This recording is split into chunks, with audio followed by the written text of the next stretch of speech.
When are you going to get a real job, Maya? My mother asked, her voice carrying across the mahogany dining table in that particular tone I'd come to dread, the one that managed to sound both concerned and dismissive at the same time.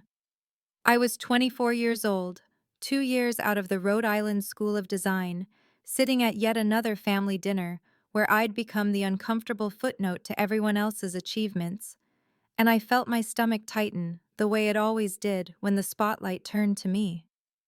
My older brother Daniel had just finished telling everyone about his year-end bonus from the investment bank where he worked, $45,000 that my father kept repeating with obvious pride, and my younger sister Sophie was in the middle of describing her pre-med coursework at Yale, her organic chemistry grades and research assistant position laid out like trophies on the table between the roasted chicken and fingerling potatoes. I was a freelance illustrator and fine art painter, working from a tiny studio apartment in Brooklyn, trying to build something that mattered to me even as my family treated my entire career like an extended phase I'd eventually outgrow. I have a real job, I said quietly, pushing asparagus around my plate because my appetite had vanished the moment we'd sat down. My mother waved her hand dismissively, the gesture somehow containing 4 years of disappointment since I'd chosen art school over the business programs and medical tracks they'd wanted for me. You know what I mean, sweetie. Something stable, with benefits. Daniel's firm is always hiring, aren't they? Daniel? My brother looked up from his phone long enough to shrug, not quite meeting my eyes, and I wondered if he understood how these dinners felt for me, if any of them understood that every comparison was a small cut that had been accumulating for years. My father leaned back in his chair, wine glass in hand, studying me with that expression I knew too well, the one that said he was calculating the return on investment of my existence and finding the numbers disappointing. You're a smart girl, Maya. You could have done anything. Northwestern's business school wanted you. You threw away a full ride to state school to take out loans for art school of all things. We just worry about your future. The words "of all things" landed exactly as he'd intended them to, making my 4 years of intensive study and 2 years of professional work sound like I'd been playing with crayons in a basement. Sophie at least tried to soften it, reaching across the table to touch my hand and saying she thought my work was beautiful, but even her kindness felt like pity, and I realized with a clarity that made my chest ache that I was the family failure in their eyes, the one who'd chosen wrong, the cautionary tale they'd probably tell at future dinners when warning Sophie's future children about following impractical dreams. Before continuing the story, please subscribe. I need to reach 1,000 subscribers to be able to bring you stories like this every day. For you, it's just a click, but for me, it means a lot. I remembered the day I chose RISD over Northwestern's business school with the kind of clarity that comes from reliving a moment so many times it becomes more vivid than the present. Sitting at this same dining table 4 years earlier, with acceptance letters spread between us like opposing battle plans. My parents on one side, and my trembling hope on the other. I had gotten into both programs, full ride to the state business school and acceptance to Rhode Island School of Design with a partial scholarship that still left $30,000 a year to cover, and I had known even before opening the RISD letter which one I wanted, which one felt like breathing versus which one felt like suffocation. My father had held up the Northwestern acceptance like it was a treaty I was obligated to sign, talking about starting salaries and career trajectories and return on investment, his voice steady with the absolute certainty that there was only one rational choice, and I was too young to understand that art wasn't a career, but a hobby people pursued after securing their financial future. "You're throwing your life away," he had said when I told them I was choosing RISD, the words landing with such finality that I felt something crack inside my chest. And my mother had actually cried. Not the sad tears of a parent watching their child make a mistake, but the angry tears of someone whose careful planning had been disregarded. They had told me if I insisted on art school, they would only contribute what they would have paid for state school, $12,000 a year, which meant I would graduate with over $70,000 in debt. And I remembered Daniel sitting there silent, fresh off their full funding of his MBA at Wharton, not saying a word in my defense. I had taken the loans, signed my name to documents that would define my financial life for the next decade, and I had worked 3 jobs through college: campus coffee shop, weekend catering gigs, and freelance logo design, sleeping 4 hours a night and painting until my hands cramped, because if I was going to disappoint them this thoroughly, I needed to make it worth the cost. They had paid for Daniel's graduate school in full, $60,000 a year for 2 years, no loans.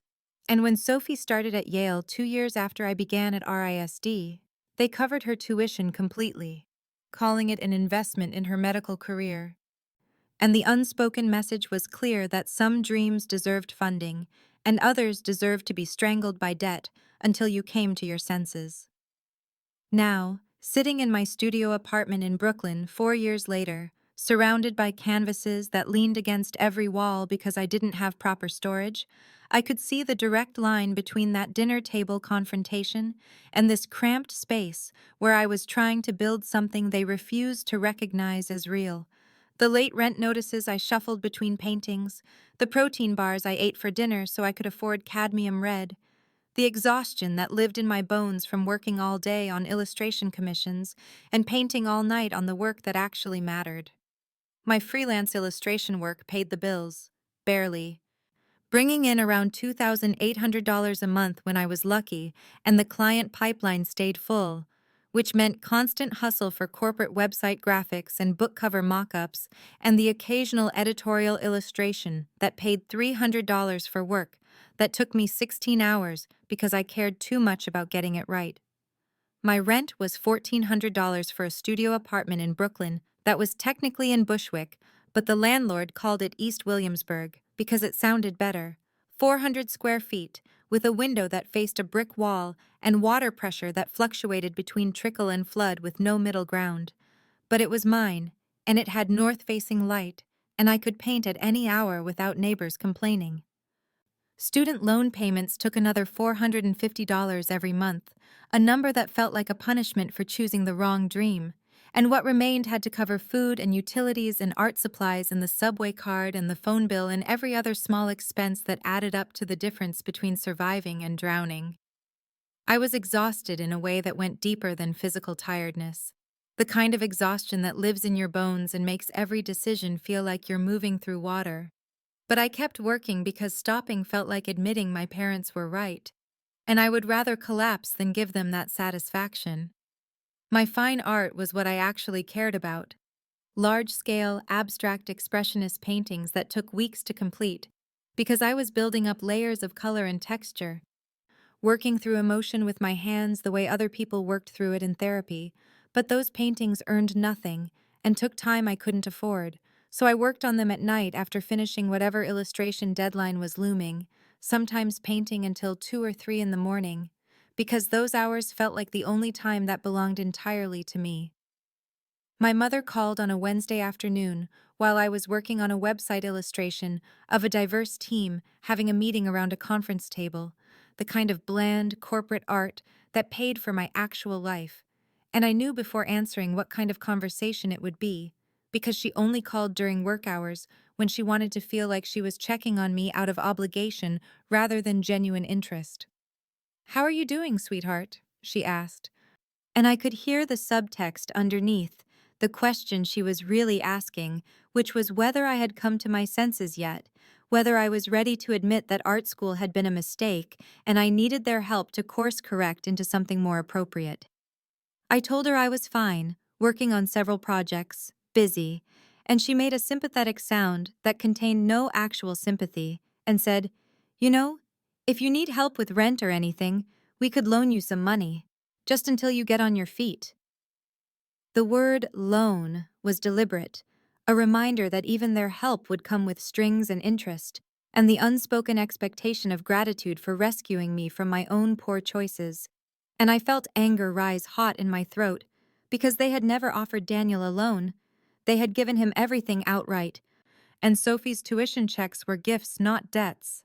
I told her I was managing fine, didn't need money, and she sighed that particular sigh that meant she thought I was being proud and foolish. And after we hung up, I sat at my desk staring at the illustration of corporate workers having their productive meeting and felt like I was disappearing, like I was becoming as transparent as the figures I was drawing. That night, I worked on a painting I had started weeks before, a large canvas of swirling deep blues and golds, abstract but full of feeling, processing years of being dismissed and compared and found wanting. My brush moving in angry strokes at first, and then gradually softening into something more controlled, and at 2 in the morning I stepped back and saw that I had created something true, something that hurt to look at, because it was honest about the pain of being unseen by the people who were supposed to see you first, and most clearly.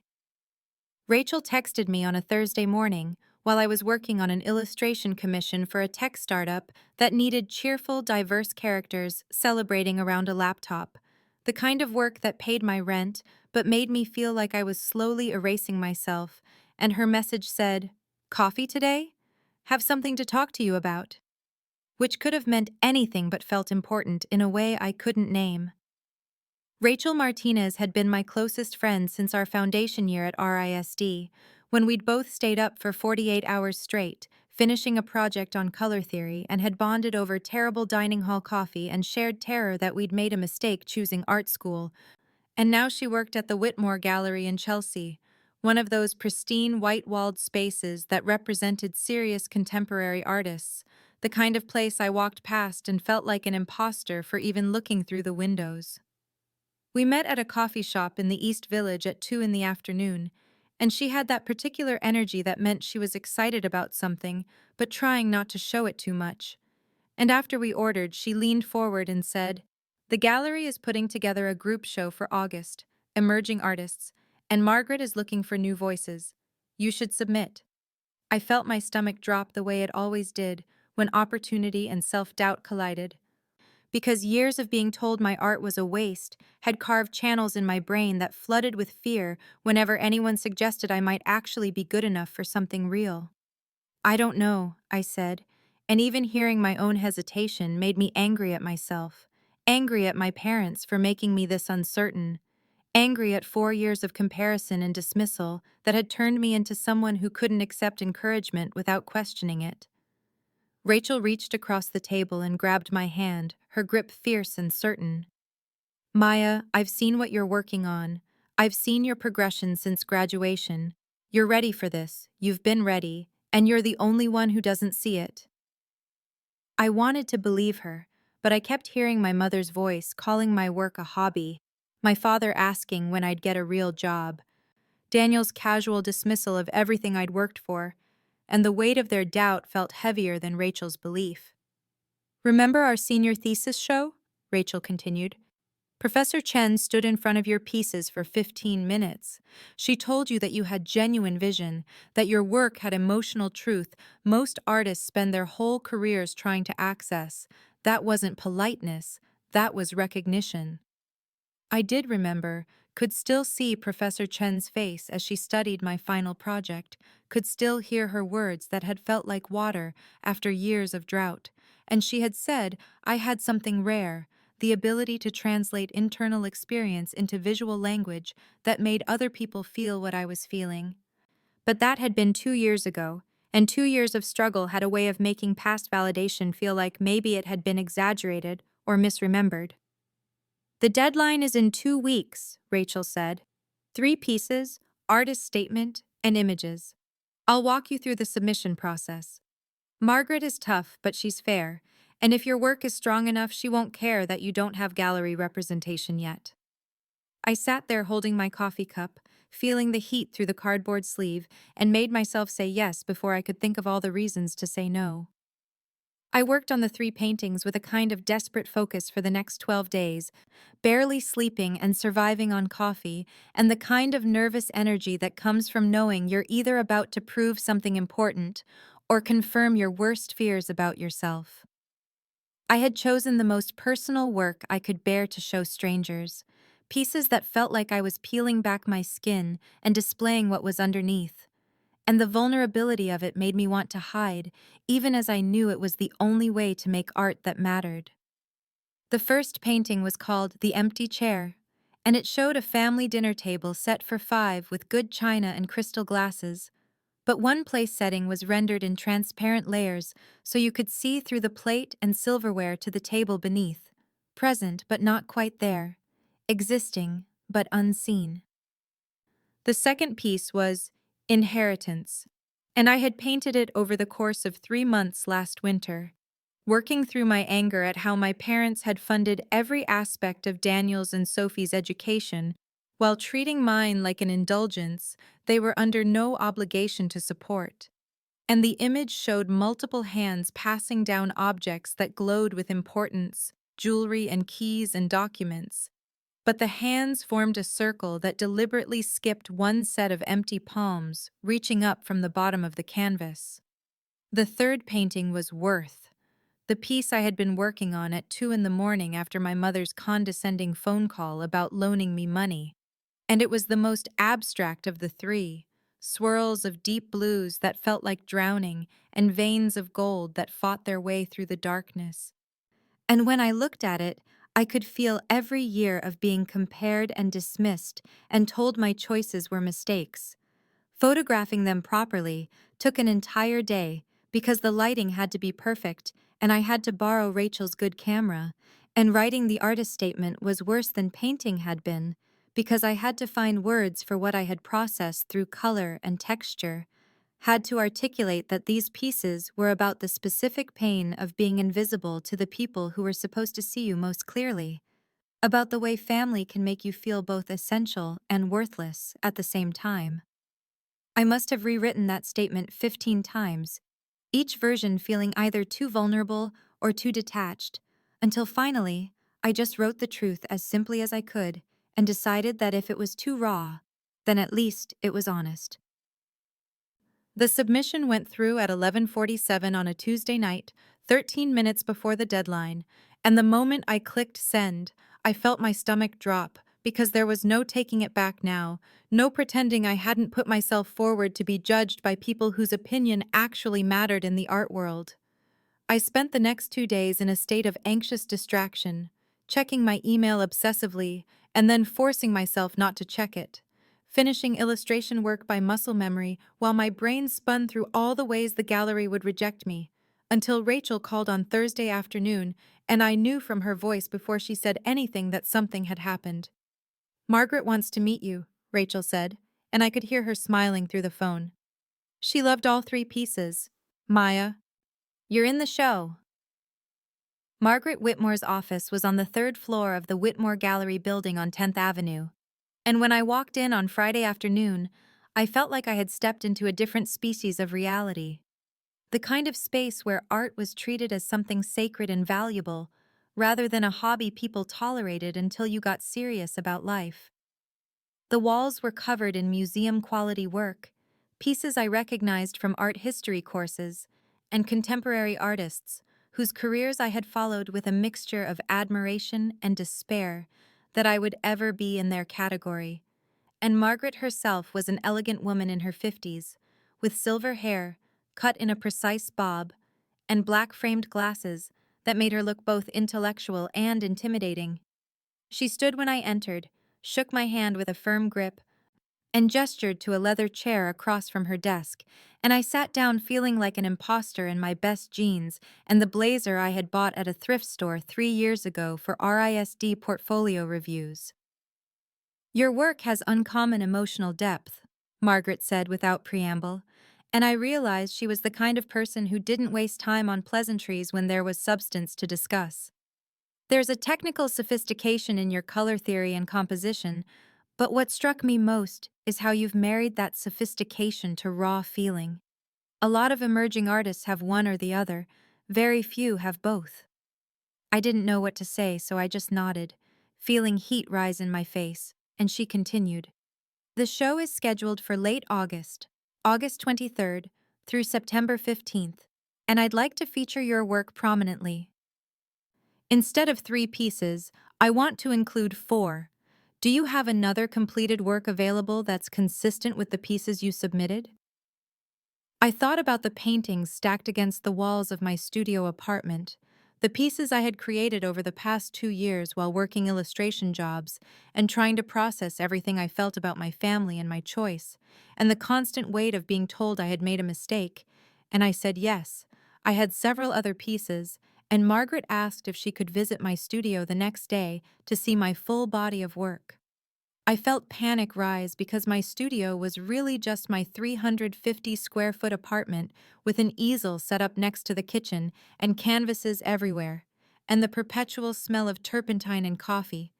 Nothing like the professional studio space a gallery director probably expected, but I couldn't say no, so I gave her my address and we scheduled for 10 the next morning. She arrived exactly on time, which I should have expected, and I watched her face as she entered my tiny space, trying to read whether she was disappointed or concerned that she had made a mistake with me. But her expression stayed neutral as she moved slowly around the room, looking at each painting I had propped against walls or hung on nails. She spent almost 20 minutes in silence, just looking, occasionally stepping closer to examine brushwork or stepping back to see something from a different angle, and I stood near the door feeling like I was being dissected, every insecurity I had about my work rising to the surface. Finally, she stopped in front of a piece I had actually been planning to paint over because I thought it was too self-indulgent, too obviously about my own pain, a self-portrait I had titled Invisible, where I had rendered my own face and body in translucent layers so that you could see through me to the apartment wall behind, present but not quite there, existing but unseen. "This one," Margaret said, and turned to look at me with an expression I couldn't quite read. "This is the fourth piece for the show." I told my family about the gallery show 3 days after Margaret selected Invisible as the fourth piece, and I chose to tell them at our regular Sunday dinner at their house in Westport, Connecticut. The colonial with the perfect lawn, and the dining room that seated 8, and the framed photos of Daniel's college graduation and Sophie's high school valedictorian speech displayed prominently in the hallway, where there were no photos of my RISD thesis show or any evidence that my accomplishments had ever mattered enough to commemorate. I waited until dessert, which was my mother's famous lemon tart that she made whenever she wanted the meal to feel like an occasion worth remembering, and I said as casually as I could manage that I had some news, that 4 of my paintings had been accepted into a group show at a gallery in Chelsea, and for just a moment before anyone responded, I let myself hope that this time would be different, that they would be excited for me, that my mother would ask questions, and my father would want to know the details, and Daniel would look up from his phone with genuine interest. My mother set down her fork and smiled the smile she used when she was being polite about something that didn't actually interest her. And she said, "That's nice, dear," in the same tone she used when I told her about illustration jobs. And then without pausing, she turned to Sophie and said, "Sophie, tell everyone about your MCAT scores. We haven't had a chance to celebrate properly." And just like that, the conversation pivoted entirely away from me, as if I had said nothing of consequence at all.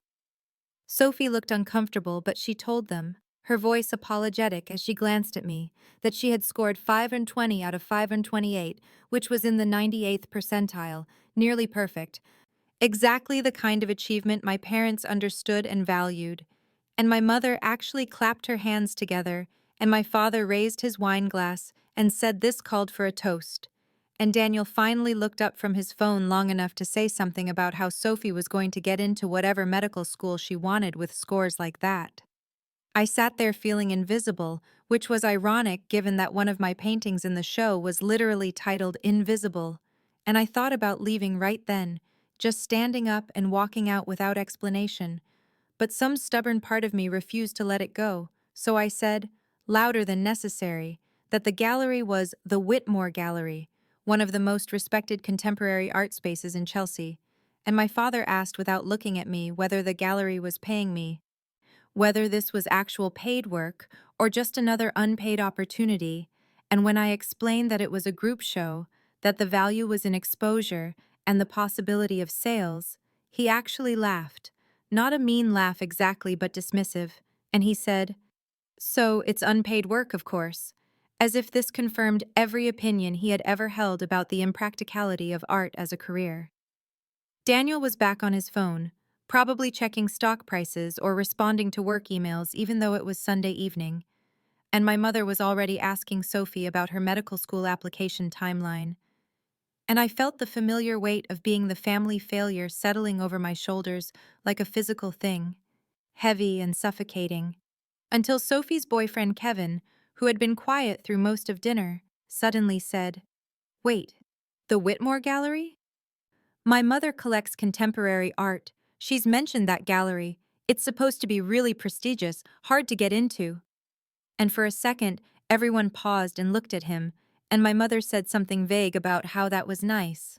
But she didn't really register what he had said, didn't understand that he was telling them my show actually mattered in the art world they knew nothing about. And the moment passed, and the conversation went back to Sophie's medical school prospects, and I sat there with my lemon tart untouched, feeling like I was going to cry, until I excused myself and said I needed to get back to Brooklyn, and I left early, and I sat in my car in their driveway for 10 minutes, crying before I could compose myself enough to drive home.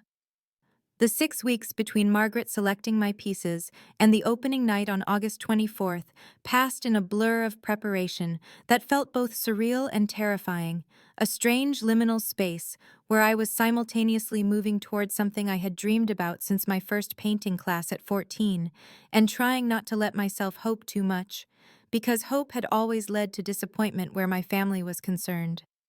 Margaret handled everything with a professionalism that made me feel like a real artist, rather than someone playing pretend in a tiny Brooklyn apartment.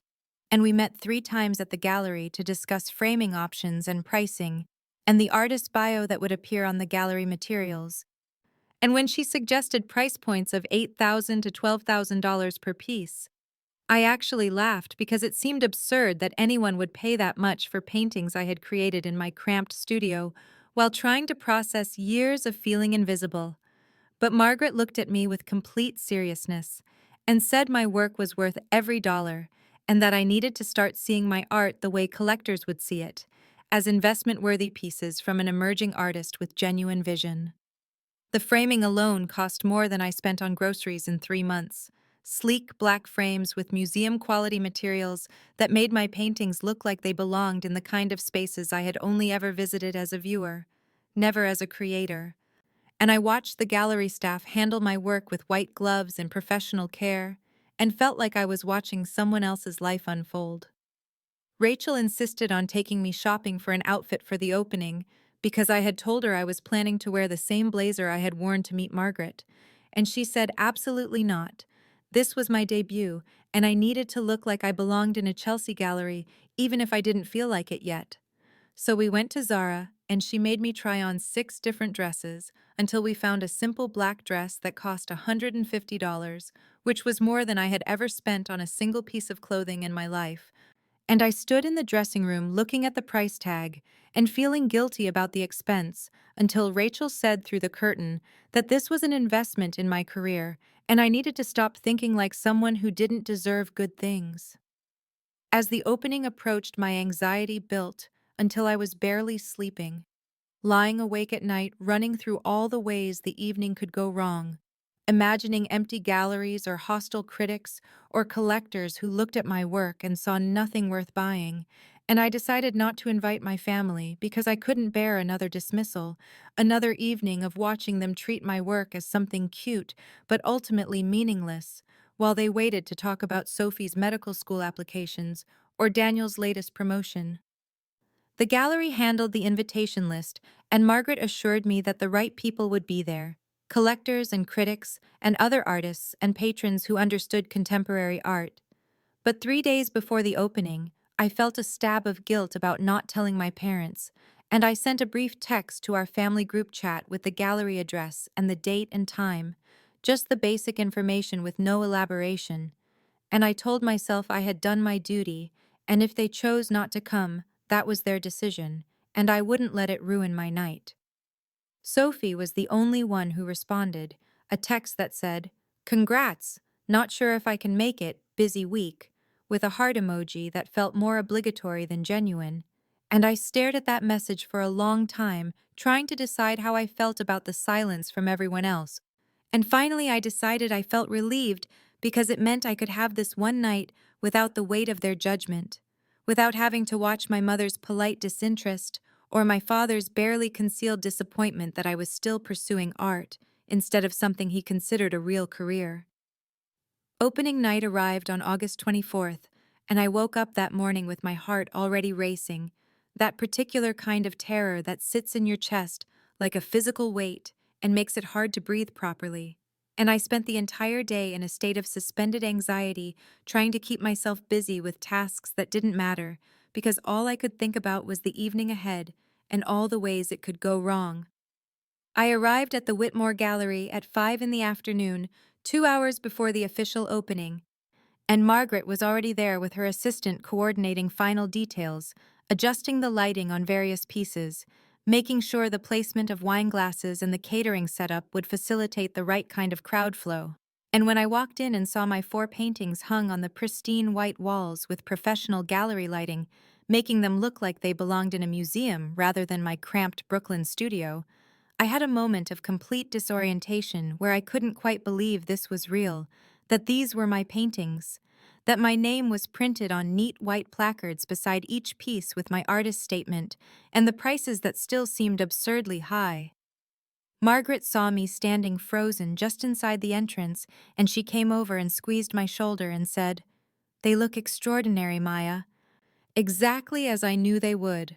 And she introduced me to the gallery staff who would be working the opening, young professionals in black clothing who handled art with practiced care and spoke about my work with a respect I wasn't used to receiving.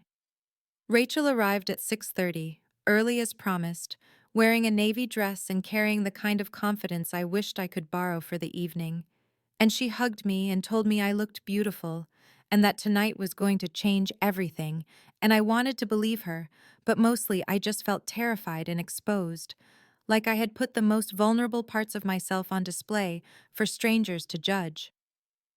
By 7:15, the gallery was filling with people, well-dressed collectors and critics and other artists. People who moved through the space with the ease of those accustomed to gallery openings, holding wine glasses and speaking in the hushed tones that contemporary art spaces seem to inspire. And I stood near my paintings feeling like an imposter, like someone who had accidentally wandered into a world where she didn't belong, until people started approaching me to ask questions about my work and my process. And suddenly I was talking about my influences and my technique and the emotional landscape I was trying to capture. And several people said things that made me feel seen in a way my family had never managed. Compliments that went beyond polite praise to actual understanding of what I was trying to communicate. A woman who introduced herself as a critic from Art News spent 10 minutes asking me about the relationship between abstraction and emotional authenticity in my work, and I found myself articulating ideas I had never quite put into words before, and she was nodding and taking notes and treating me like a serious artist whose perspective mattered. It was around 8 o'clock when I spotted them, my entire family walking through the gallery entrance looking uncomfortable and out of place. My mother in a dress that was too formal for the casual elegance of the evening, my father in a business suit like he had come straight from the office, Daniel glancing at his phone even as he walked, and Sophie looking around with what seemed like genuine curiosity, and my heart sank because I had half hoped they wouldn't come, that I could have this one evening without the weight of their judgment. But here they were, and I watched my mother scan the room with an expression I recognized, that slightly critical look she got when she was evaluating whether something met her standards. And my father checked his watch within 30 seconds of arriving, as if he was already calculating how soon they could leave. They came toward me as a unit, my parents flanking Daniel and Sophie, and my mother reached me first with that air kiss she always did at public events, barely touching my cheek while making the kissing sound, and she said, "We decided to stop by on our way to dinner. We have 8:30 reservations at that new French place in Tribeca, so we can't stay long." And the words landed exactly as she intended them. a clear message that this gallery opening was not worth rearranging their evening plans for, not important enough to merit their full attention, just a brief stop on the way to something that actually mattered. My father nodded in agreement, and I watched him glance at his watch. That familiar gesture I had seen at every school play and art show and college event I had ever invited them to. The subtle checking of time that communicated he was already calculating when they could leave, and I felt that old familiar tightness in my chest, the feeling of being tolerated rather than celebrated. They moved toward my paintings and I followed, watching them look at my work with the kind of polite attention people give to things they don't understand or care about. And when they reached the empty chair, the painting that showed a family dinner table with one transparent setting that was meant to represent how I had felt invisible at every family gathering for years, my mother tilted her head and said, "It's very abstract. I don't really understand modern art." And the dismissal in her tone was so casual, so thoughtless, as if she had no idea that she was standing in front of a painting about her, about the family that had made me feel like the empty chair at their table. My father was more direct in his lack of interest, asking, "Have you sold anything yet? Isn't that the point of these shows?" And I explained that the show had only opened an hour ago, that sales took time, and he made a non-committal sound that suggested he thought this entire evening was a waste. Daniel had barely looked up from his phone since they arrived, his attention clearly elsewhere, but he glanced at the price placard next to Worth and said loud enough for several nearby viewers to hear, $12,000? Who would pay that for this?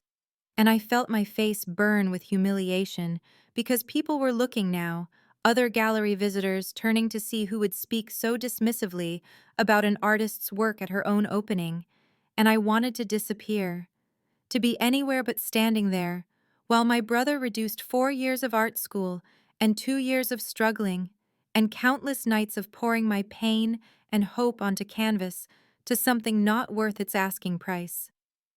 Sophie at least tried to soften the damage, saying quickly, "I think they're beautiful, Maya, really beautiful." But her voice was quiet and uncertain, not enough to counteract the weight of my parents' indifference and Daniel's contempt, and I could see my mother was already ready to leave, already shifting her weight toward the door, already done with this obligation. She smiled at me with that tight smile that didn't reach her eyes and said, "Well, this is a nice hobby show, sweetheart. Maybe it'll lead to something more serious someday." And the word hobby hit me like a physical blow, sharp and precise, because she had used that word for 4 years to diminish everything I had worked for, and she was using it now in front of collectors and critics and other artists, labeling my work as something amateur and unimportant. And I stood there unable to speak, because if I opened my mouth, I would either cry or scream, and I couldn't do either in the middle of my gallery opening. My family was turning to leave, my mother already angling toward the door, and my father doing that thing where he puts his hand on her lower back to guide her out, when Margaret Whitmore appeared beside me with a distinguished-looking couple in their 60s, the woman wearing an elegant silk jacket in deep emerald, and the man in a perfectly tailored charcoal suit, and Margaret said in her smooth professional voice, "Maya, I'd like you to meet Elena and Robert Castellano. They're major collectors who have a particular interest in your work." And before I could respond, before I could even process what Margaret had just said about major collectors being interested in my paintings, my mother turned back and inserted herself into the conversation with that bright social smile she used at country club events, extending her hand to Mrs. Castellano and saying, "I'm Maya's mother. We're so proud she's pursuing her little art hobby." And the word hobby again, that word she had just used moments before to dismiss my entire opening. And I watched Mrs. Castellano's expression shift to confusion as she glanced from my mother to me and back again. And she said with a slight frown, "Hobby? Your daughter is remarkably talented. We're considering acquiring several pieces for our collection." And my mother's face froze in that smile, stuck there like a mask that suddenly didn't fit. And I saw my father's eyes widen slightly as he registered what Mrs. Castellano had said, the word acquiring penetrating his businessman's brain in a way my artistic aspirations never had. Margaret smoothly moved the conversation forward, gesturing toward Worth on the wall behind us, and saying, "The Castellanos have one of the most respected contemporary art collections in the Northeast. They've been following emerging artists for 30 years." And she began discussing my technique and vision with them, pointing out the layering in my work and the emotional resonance of my color choices, speaking about my paintings with the kind of serious analysis that made them sound important and valuable and real. And my family stood awkwardly on the periphery of this conversation, no longer able to leave, but clearly having no idea what to do or say. And I watched my mother's face as she tried to process this sudden shift in reality, where strangers were treating her daughter's hobby like it actually mattered. Mr. Castellano asked me directly about Worth, the abstract piece with swirls of deep blues and golds that I had created during those late nights processing my family pain, and he said, "What inspired this particular piece? There's something quite raw about it." And I hesitated because how do you explain to strangers with your parents standing right there that the painting is about feeling worthless in your own family?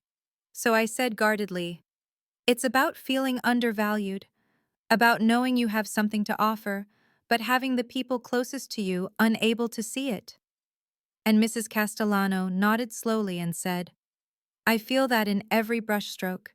It's profound. The way you've captured that sense of invisible worth." And her words hit me so hard I had to concentrate on not crying, because this stranger understood my painting better in 5 minutes than my family had in 4 years. And Margaret said, "Why don't we step over here to discuss details?"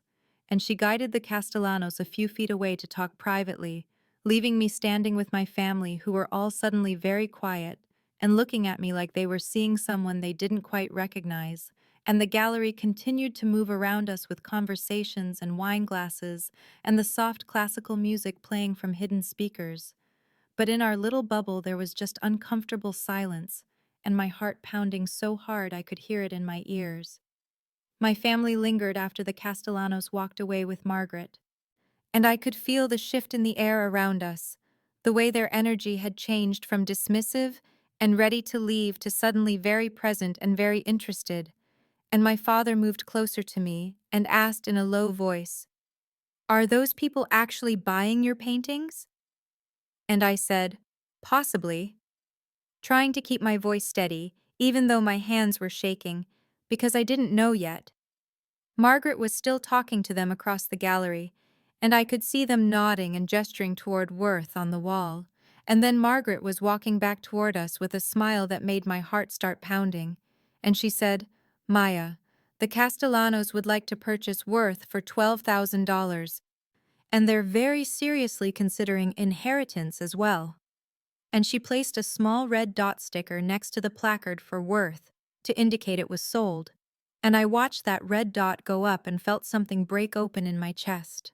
4 years of doubt and struggle, and late nights, and my family's disappointment suddenly validated by that tiny red circle.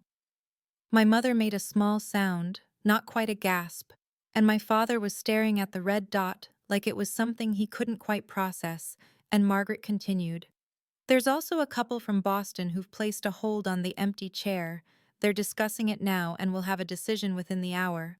And she placed a white dot next to that painting to indicate the hold. And I was trying to absorb this information, trying to understand that 2 of my 4 paintings had sold or might sell in the first 90 minutes of my opening, when a younger man in an expensive-looking navy blazer approached us and said directly to me, "I'm interested in Invisible.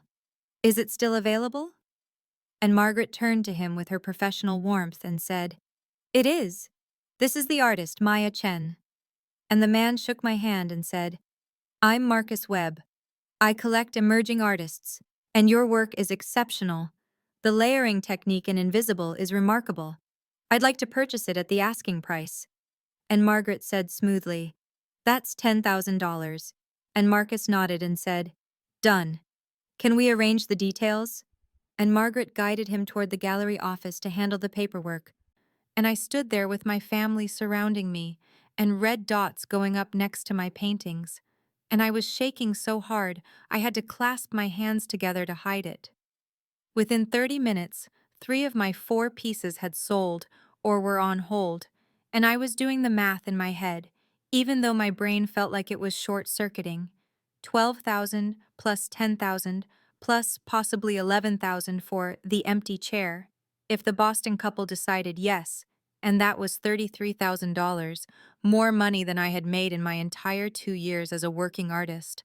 More money than seemed possible for paintings I had created in my tiny studio apartment while my family told me to get a real job. My family was silent, completely silent for the first time that evening, and I could see my father's expression shifting as he calculated the numbers. And my mother's face had gone pale, and Daniel was staring at the red dots with an expression I had never seen before, something between shock and what might have been respect. And then my mother reached out and touched my arm and said with a brightness that sounded forced and desperate, "We always knew you had talent, sweetheart." And the hypocrisy of those words was so breathtaking, so absolutely stunning in its revisionist audacity, that I almost laughed, except I was afraid if I started laughing I would start crying. And Daniel was clearly doing math in his head about gallery commission structures, because he had that focused look he got when calculating business deals. And my father asked, "What's the gallery's cut on these sales?" Because of course that was what he would want to know.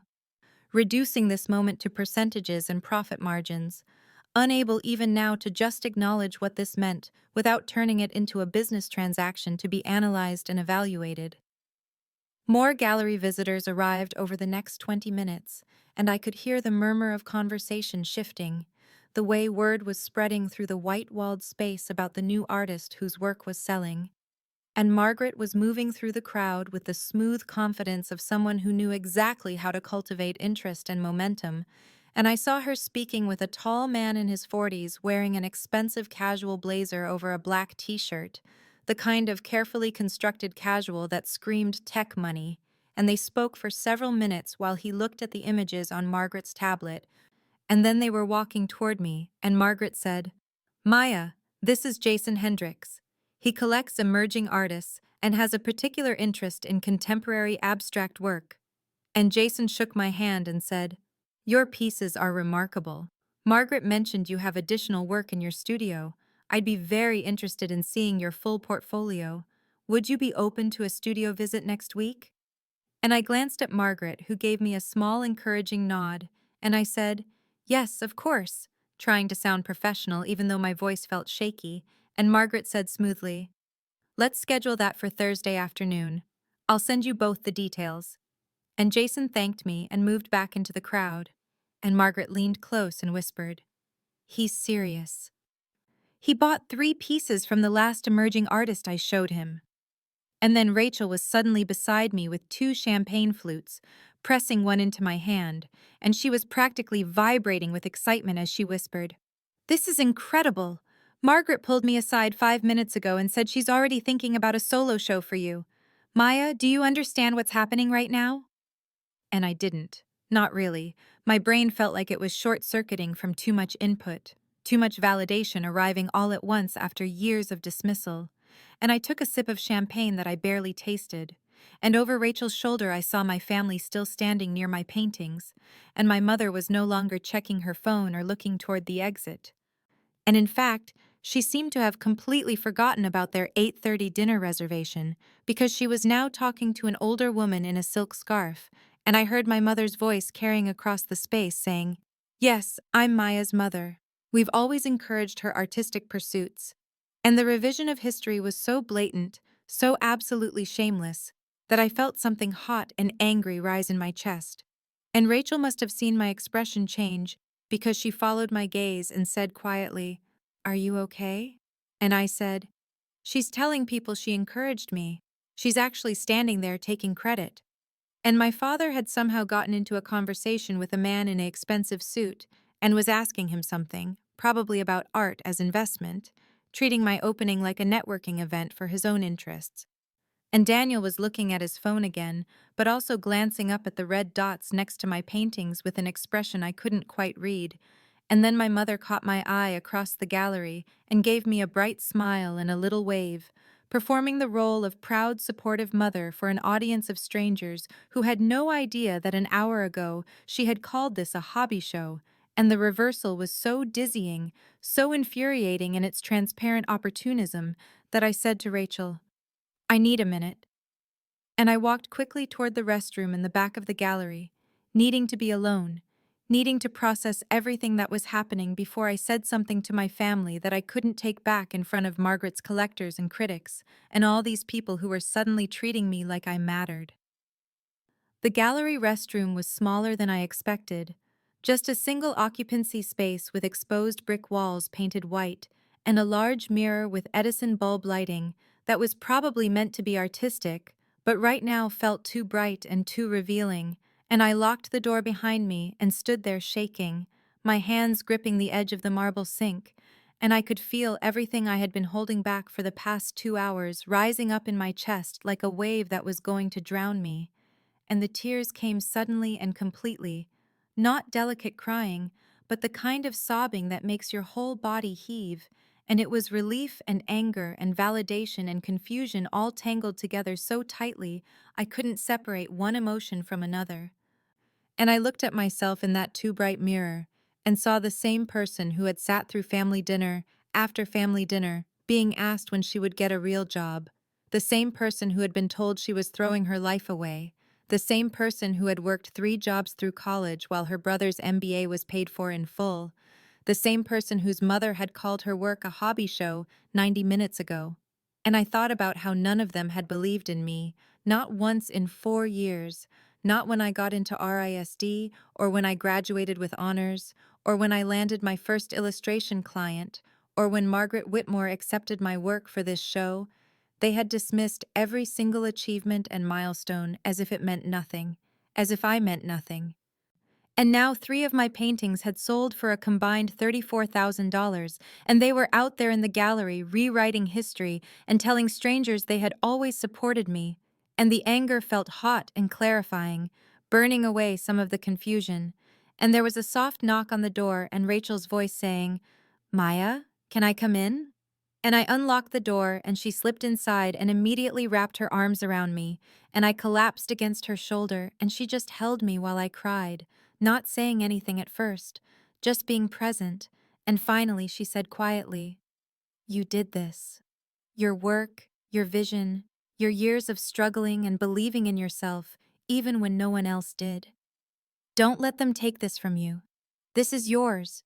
You earned every single bit of it." And her words steadied me somehow, reminded me of what was true underneath all the chaos and emotion of the evening. And I pulled back and wiped my eyes and looked at myself in the mirror again, and Rachel handed me a tissue and said, "Your mascara is a little smudged, but you still look like the artist who just sold out her first major show." And I laughed. A shaky, wet sound, but still a laugh, and I cleaned up my face and took a few deep breaths and said, "Okay, I can do this. I can go back out there." And Rachel squeezed my hand and said, "You can do anything." And we walked back out into the gallery together, and Margaret saw me immediately and came over with an expression that was professional but warm. And she said, "I have some news when you have a moment." And she guided me to a quieter corner of the gallery, while Rachel went to get me water, and Margaret said, "A collector named David Chen, who couldn't make it tonight, saw the photos I posted on Instagram during the opening, and he's very interested in commissioning a large-scale piece for his corporate headquarters lobby in Midtown. He's thinking something around 8 by 10 feet. His budget is $25,000. I told him I'd arrange a call for Monday to discuss vision and timeline. Are you interested?" And I felt my brain short-circuit again because $25,000 was nearly a year's rent, more than I had made from any single piece of work in my entire career. And I managed to say, "Yes, absolutely, I'm interested." And Margaret smiled and said, "Good. I think this is just the beginning for you, Maya. Your work connects with people in a way that's rare." And the tears threatened to come back, but I blinked them away. And in my head, I was doing the math. 34,000 from tonight's sales plus 25,000 from this commission meant $59,000, and even after the gallery took their 30% commission, I would clear over $40,000.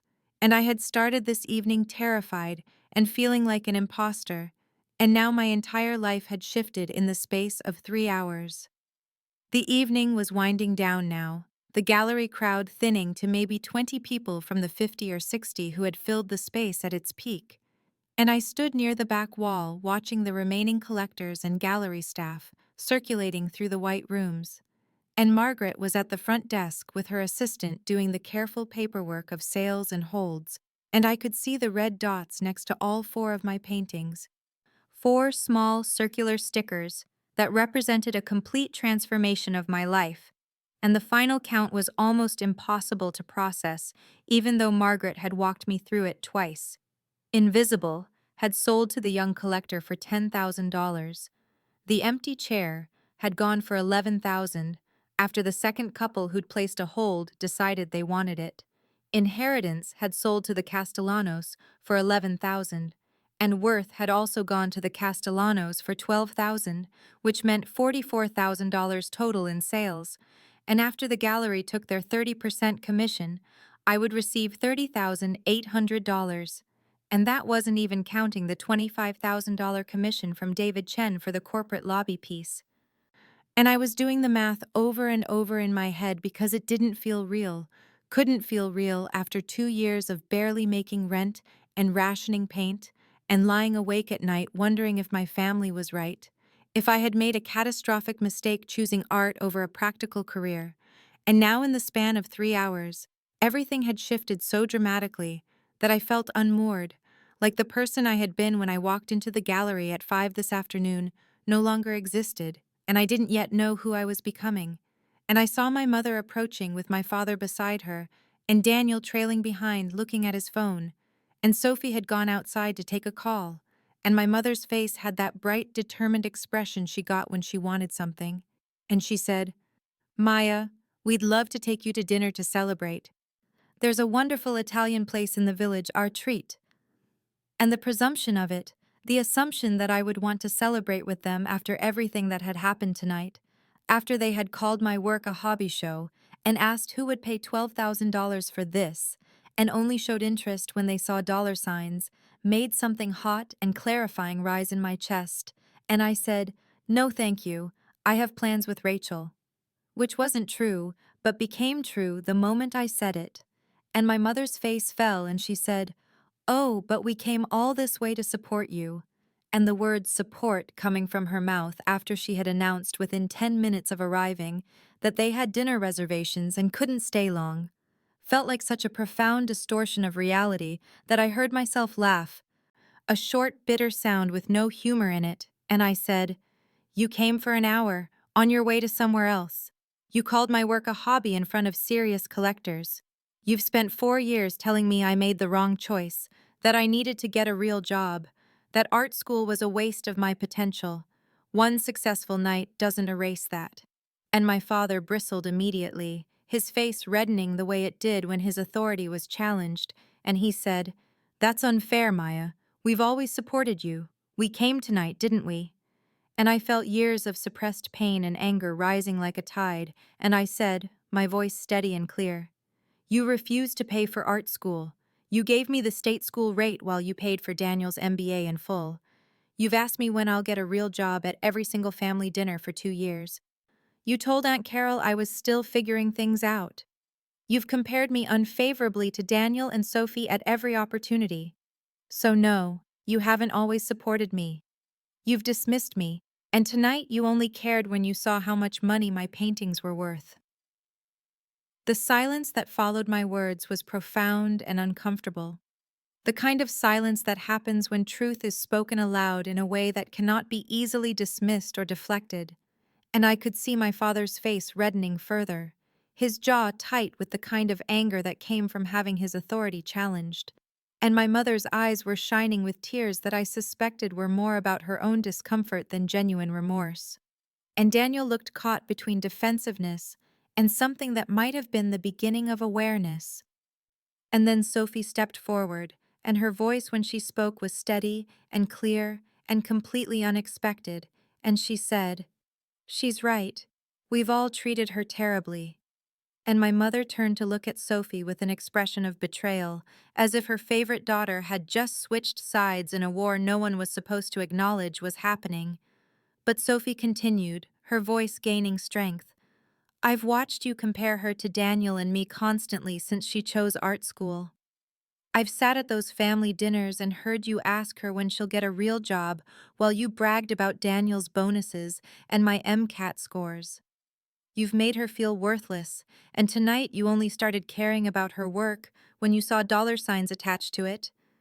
And my mother's face flushed red and she said, That's not true, Sophie. We were worried about her future. Art is such an unstable career. We were just trying to protect her. And the justification in her voice, the way she was reframing years of dismissal and cruelty as parental concern, made me feel something hot and clarifying in my chest. And I said, my voice steady despite the emotion churning inside me, It's unstable because you didn't believe in me. I've worked 3 times harder than Daniel ever did, with none of the support and none of the encouragement. I took out $40,000 in loans while you paid for his MBA in full. I worked 3 jobs through college. I've spent 2 years building a career while you asked when I'd get serious about my life. I proved myself despite you, not because of you. And Daniel finally looked up from his phone, really looked at me for maybe the first time all evening, and he said, his tone defensive, That's not fair, Maya. I worked hard for my career too. And I turned to face him directly and said, I never said you didn't work hard, Daniel, but they celebrated every single step of your journey while dismissing every step of mine. When you got into Wharton, they threw you a party. When I got into RISD, they told me I was making a mistake. When you got your first analyst position, they took you to dinner at Per Se.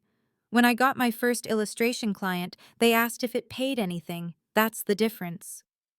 And I could see Margaret and Rachel standing a few feet away, witnesses to this family implosion in the middle of a Chelsea art gallery. And the remaining gallery staff were pretending to be busy with closing tasks, but were clearly listening.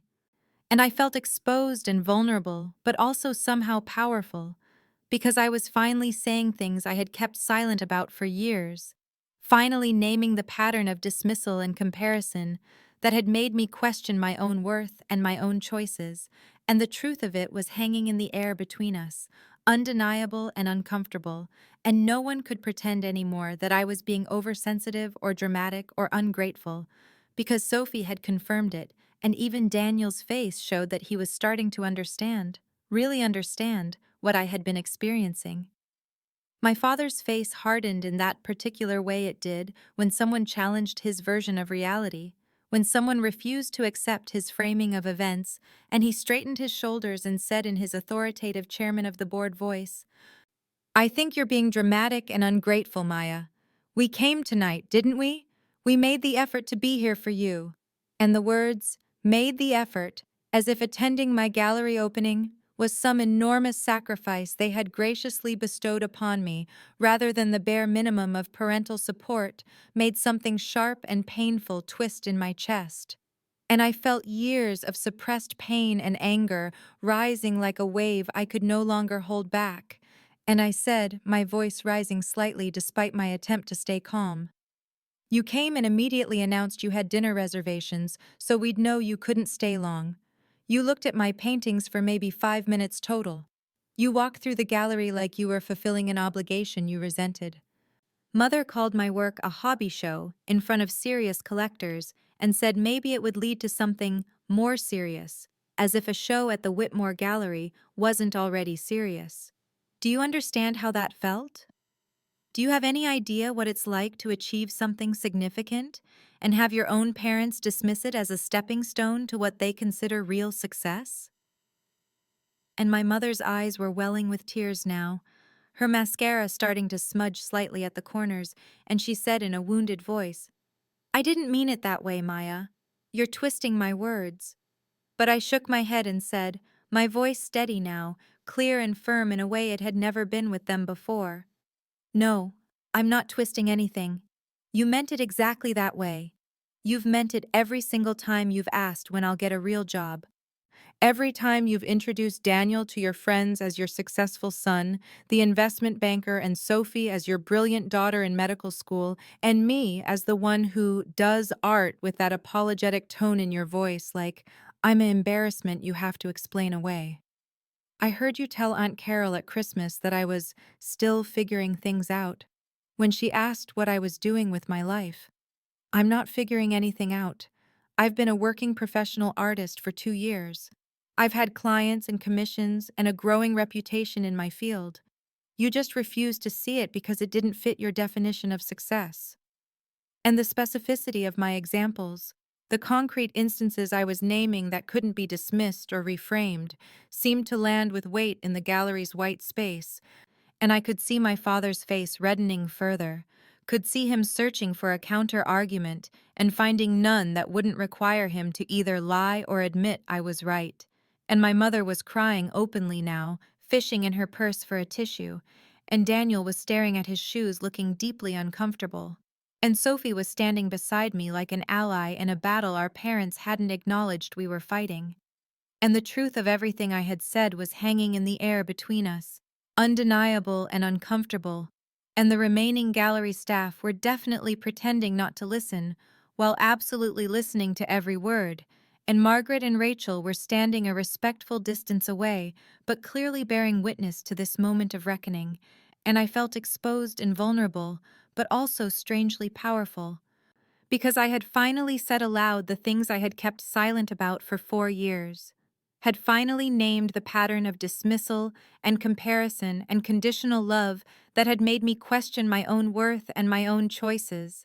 And nobody could pretend anymore that I was being oversensitive or misinterpreting their intentions, because the evidence was overwhelming, and Sophie had confirmed it, and even Daniel's face showed he was beginning to understand what they had done to me.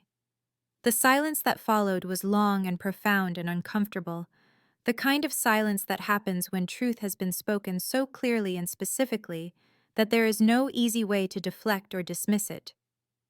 And I could see my father's face working through a series of expressions as he searched for a counter-argument or justification and found none that wouldn't require him to either lie outright or admit that everything I had said was accurate. And my mother was wiping at her eyes with a tissue she had finally located in her purse, her mascara smudging slightly at the corners. And I felt no satisfaction in seeing her cry, because these tears felt more like discomfort at being confronted than genuine remorse for the years of pain she had caused. And what I felt instead was a deep and penetrating exhaustion, the kind that comes from finally saying things you have kept silent about for years, from finally naming patterns you have endured while pretending they didn't hurt as much as they did. And Daniel was still staring at his shoes, and Sophie was still standing beside me like an ally in a war. Our parents were only now beginning to acknowledge had been happening. And Margaret Whitmore stepped forward with the kind of practiced diplomatic grace that suggested she had witnessed many difficult conversations in her years running a gallery, and she said in a voice that was kind but firm, "Perhaps this is a conversation you might want to continue in a more private setting. It's been an emotional evening for everyone." And the suggestion was gentle, but it was also clearly a directive. A polite way of saying that my family needed to leave, that this gallery was not the appropriate venue for this particular reckoning. And my mother looked at Margaret and nodded, her face still flushed with tears and embarrassment. And my father straightened his shoulders in that way he did when he was trying to reassert some kind of dignity or control, and they began gathering their coats and bags with movements that seemed slower and more uncertain than when they had arrived, and as they moved toward the gallery door, Sophie turned back and walked to me and wrapped her arms around me in a tight hug, and she whispered in my ear, "I'm sorry, Maya. You're right about everything. I should have said something years ago. I'm so proud of you." And those last 4 words, "I'm so proud of you," landed in my chest with an ache that was both painful and healing, because they were the first time any member of my family had said those words about my art, about my choice, about the career I had built despite their dismissal, and I hugged her back and whispered, "Thank you." And then she left with our parents and Daniel, and I watched through the gallery's glass front as they walked down the Chelsea street toward wherever they had parked, their figures growing smaller and less distinct. And when I turned back, Margaret and Rachel were standing together near my now sold paintings, and Margaret smiled at me with an expression that held both sympathy and professional excitement. And she said, "I've been in this business for 28 years, Maya. I've worked with dozens of talented artists, but few have the kind of emotional depth and technical sophistication that you bring to your work. What happened tonight with your family was difficult, I know, but what happened with your art was extraordinary." Tonight was just the beginning, and she gestured for Rachel and me to follow her to her office in the back of the gallery. And once we were seated in the elegant space with its leather chairs and carefully curated art books, Margaret leaned forward and said, "I want to talk about representation. I want to make this gallery relationship permanent. I want to offer you exclusive representation, which means I become your primary dealer. We work together to develop your career strategically, and we plan for the long term." And my mind was still processing the confrontation with my family and the sales and the entire overwhelming evening, but I understood that what Margaret was offering was significant, was the kind of opportunity that emerging artists dreamed about, and she continued, "I'm proposing a solo show in 6 months, in March of next year.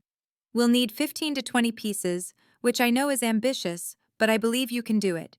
We'll schedule studio visits with serious collectors over the next few months. I want to include your work in the Scope Art Fair in Miami in December. I want to build your career properly." And Rachel was wiping tears from her eyes, happy tears this time, and she reached over and squeezed my hand. And I felt disoriented and overwhelmed because the night I had dreaded, the night I had almost not told my family about because I couldn't bear another dismissal, had become the night when everything in my life had fundamentally changed, when the career I had been building in obscurity and struggle had suddenly become visible and validated and full of possibility that I had barely allowed myself to imagine. 3 days after the opening, on Monday morning, I woke up in my studio apartment with the early September light filtering through the single window that faced the narrow gap between buildings, and for a moment, I lay there in that space between sleep and full consciousness, where I couldn't quite remember if the entire gallery opening had been real or some elaborate dream my exhausted mind had constructed. But then I reached for my phone on the milk crate that served as my nightstand and saw the notification from my bank, and my heart started racing because there it was, real and concrete and undeniable, a deposit of $30,800. And I stared at the numbers on the screen until my eyes started to water because my bank balance had never in my entire adult life had more than $2,000 in it at once. And now suddenly I was looking at a number that meant I could pay my rent 3 months in advance, could make a significant payment on my student loans, could buy actual professional-grade art supplies instead of rationing paint and reusing canvases and stretching every material until it was barely usable. And the relief was so profound and overwhelming that I had to sit up and take several deep breaths to keep from crying. And I got out of bed and made coffee in the tiny French press that was my only kitchen equipment, besides a hot plate, and started going through my phone, which had accumulated messages I hadn't been emotionally ready to check over the weekend. And there were 5 texts from my mother. The first sent Saturday morning saying we should talk, the second Saturday afternoon saying please call when you can, the third Sunday morning with just Maya, the fourth Sunday evening saying your father and I have been discussing Friday night, and the fifth this morning saying I know you're upset but we really need to talk. And there was one text from my father sent Sunday afternoon that said simply, "Call me when you're ready," which was perhaps the first time in my memory that he had ever deferred to my timeline instead of demanding immediate response. And there were 7 texts from Sophie spread across the 3 days, most of them just checking in, one saying, "Mom is freaking out that you won't respond," another saying, "Take all the time you need. I told them you have every right to be angry," and one from this morning that said, "I love you and I'm proud of you and I meant everything I said Friday." And I felt a complicated swirl of emotions looking at these messages, because part of me wanted to ignore my parents indefinitely, and part of me knew I would eventually have to engage with them, and part of me was just tired of the whole painful dynamic. But I wasn't ready yet, so I turned to my email instead, and found a message from Margaret sent Sunday evening with the subject line, Media Interest. And when I opened it, she had written that the critic from Art News who had spoken with me at the opening wanted to do a longer interview for their Emerging Artists feature that would run in the November issue. And she said this was significant exposure that could really help build my profile. And would I be available for an interview next week? And there was another email from a professor I had loved at RISD, Professor Sarah Chen, who had taught my advanced painting seminar junior year. And she had written, Maya, I saw photos from your opening at the Whitmore Gallery on Instagram, and I am so incredibly proud of you. I always knew you had something special. Your work has matured beautifully. Please stay in touch and let me know how I can support your career. And reading those words from someone who had believed in me, back when my own family didn't made my throat tight with emotion, and I texted Rachel saying, Are you free for lunch? I need to process everything. And she responded immediately, Yes, absolutely. Noon at our usual place? And I agreed, and I spent the rest of the morning in a strange, floating state of unreality, making notes about the commission piece David Chen wanted to discuss, preparing questions for the studio visit with the tech collector that was scheduled for Wednesday, trying to sketch out ideas but finding my mind too scattered to focus. And when I met Rachel at the small Vietnamese restaurant in my neighborhood, where we had eaten countless cheap meals during our struggling artist years, she practically bounced in her seat with excitement and said, Maya, you have no idea what's happening. Margaret has been fielding calls and emails all weekend. Apparently, word is spreading in the collector community about you. There are 3 more people who want studio visits. And I felt dizzy trying to absorb this information, trying to understand that my life had fundamentally changed in the span of one Friday evening, and Rachel reached across the table and grabbed my hands and said, The gallery world is buzzing about you. Margaret told me this morning that she thinks your solo show in March is going to be major. She's already thinking about which collectors to invite, about getting museum curators to come. And I started crying right there in the restaurant because the contrast between this moment and my life just 4 days ago was so extreme I couldn't quite integrate it. 2 weeks after the opening, on a Thursday afternoon, when the September light had taken on that particular golden quality that made even Brooklyn's industrial streets look beautiful, I finally agreed to meet my family for coffee, and I suggested a Starbucks in a neighborhood that was neutral territory, not their familiar Connecticut suburb, and not my cramped Brooklyn studio, somewhere in between where none of us had history or claim. And when I arrived, they were already seated at a corner table, my mother and father on one side, Sophie and Daniel on the other, with an empty chair waiting for me, and the awkwardness was immediate and palpable, the kind of tension that comes when people who share blood and history don't know how to talk to each other anymore.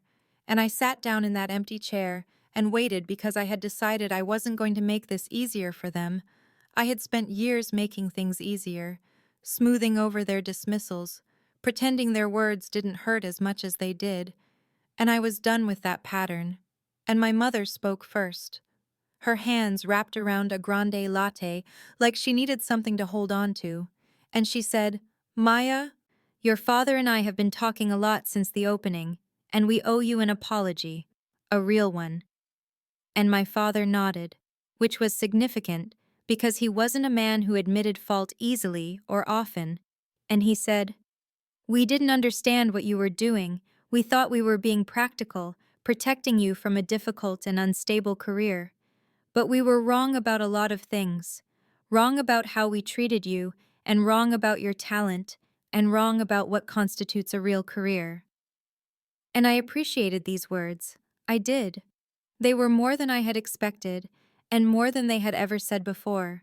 But I also knew with absolute clarity that one apology delivered over coffee didn't undo 4 years of systematic dismissal, didn't erase all the family dinners where my achievements were ignored while Daniel's quarterly bonuses were celebrated, didn't repair the damage of being made to feel worthless for following my actual calling, and so I said carefully, choosing my words with precision, I appreciate you saying that, but I need you to understand that I don't need you to understand art.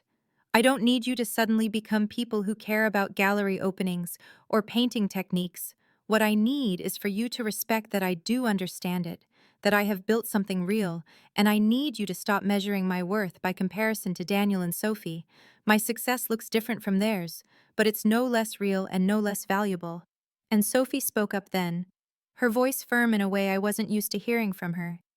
And she said, I told them everything you said at the gallery was true. I told them I've watched them treat you differently my entire life, that I've benefited from being the easy child who chose the path they wanted while you got punished for choosing your own.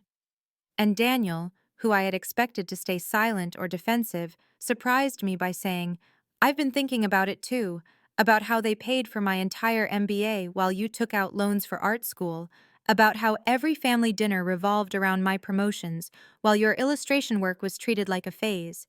And I'm sorry I didn't notice it before, or maybe I noticed but didn't say anything because it benefited me. And his honesty was unexpected and it mattered, and we talked for another hour, the conversation moving between painful and tentative and occasionally almost hopeful.